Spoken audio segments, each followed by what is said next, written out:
Range bound કારોબાર બાદ સોના ચાંદીમાં દબાણ MCX ઉપર ચાંદી 15,000 રૂપિયાથી ઘટી વૈશ્વિક બજારમાં પણ 5% જેટલી વેચવાલી. સોનામાં પણ નાની રેન્જમાં કારોબાર. ક્રૂડ ઓઇલમાં ફ્લેટ કારોબાર. બ્રેન્ટના ભાવ $61 પાસે આવ્યા. નાયમેક્સ ક્રૂડમાં પણ દબાણ.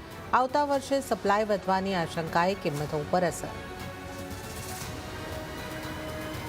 બેઝ મેટલ્સમાં એક્શન. શરૂઆતી કારોબારમાં સ્થાનિક બજારમાં એલ્યુમિનિયમ સહિતની મેટલ્સ તૂટી. જોકે વૈશ્વિક બજારમાં US કોપર રેકોર્ડ સ્તરની પાસે કારોબાર નોંધાયો. અહીં 2025માં કોપરના ભાવ આશરે 45% વધ્યા છે.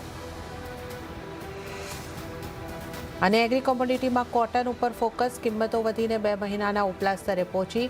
2025માં ચાઇનાનું આઉટપુટ વધતા અને શોર્ટ કવરિંગને કારણે મળી રહ્યો છે કિંમતોને સપોર્ટ.